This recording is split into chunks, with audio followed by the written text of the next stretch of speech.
കോഴിക്കോട് രാമനാട്ടുകരയിൽ അതിഥിത്തൊഴിലാളിയുടെ മകളെ കാമുകൻ തട്ടിക്കൊണ്ടുപോയി പീഡിപ്പിച്ചുവെന്ന് പരാതി. ടെക്സ്റ്റൈൽസ് ജീവനക്കാരിയായ പെൺകുട്ടിയെ കടയിൽ നിന്ന് ഇറക്കിക്കൊണ്ടുപോയി പീഡിപ്പിക്കുകയായിരുന്നു. സംഭവത്തിൽ ഫറോക്ക് പോലീസ് കേസെടുത്ത് അന്വേഷണം തുടങ്ങി. 24 എക്സ്ക്ലൂസീവ്.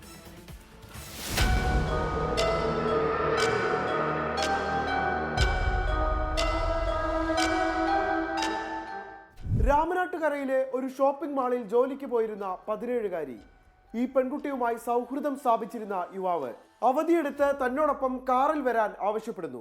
കാറിൽ കയറിയ ശേഷം ഈ പെൺകുട്ടിയെ ക്ലോറോഫോം പോലെയുള്ള എന്തോ ഉപയോഗിച്ച് മയക്കിക്കിടത്തുന്നു.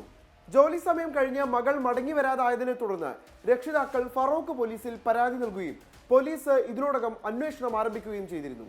പെൺകുട്ടിക്ക് പരിചയമില്ലാത്ത എവിടെയോ കൊണ്ടുപോയി ലൈംഗികമായി ഉപദ്രവിച്ച യുവാവ് അതിക്രൂരമായി ഈ പെൺകുട്ടിയെ ശാരീരികമായി മുറിവേൽപ്പിക്കുകയും ചെയ്തു. മദ്യലഹരിയിലായിരുന്നു യുവാവും സുഹൃത്തുക്കളുമെന്നാണ് പോലീസിന് പെൺകുട്ടി നൽകിയ മൊഴിയിൽ പറയുന്നത്. തൊട്ടടുത്ത ദിവസം 20-ന് ഉച്ചയോടെ പെൺകുട്ടിയുടെ വീടിന് പരിസരത്ത് യുവാക്കൾ കാറിൽ ഈ പെൺകുട്ടിയെ കൊണ്ടുചെന്നിറക്കി. वो दिन क्या हुआ, हम लोग मायूर में काम में गया था, हम लोग उधर लेट हो गया, आ नहीं सकता। वो 8 बजे तक आया नहीं, रूम में आया नहीं। तो ये छोटा लड़का उसका भाई है, वो मेरा 11 बजे फ़ोन किया कि अभी तक वो लड़की रूम में आया नहीं। तो आया नहीं तो मैं उसको कॉल किया तो उसका फ़ोन रिसीव होता है, कोई बात नहीं होता है। तो वो मॉल में एक आदमी का साथ प्यार हो गया। वो बोला तुमने घूमने जाएगा, प्यार करेगा, घूमने जाएगा। बोला वो आदमी 2 बजे वो दुकान से निकल गया.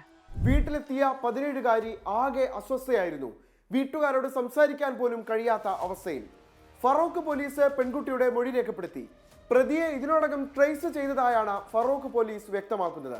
പട്ടാപ്പകൽ ഒരു പെൺകുട്ടിയെ തട്ടിക്കൊണ്ടുപോവുക, അവളെ ക്രൂരമായി ഉപദ്രവിക്കുക നമ്മുടെ നാട്ടിൽ കേട്ടുകേൾവിയില്ലാത്ത സംഭവമാണിത്.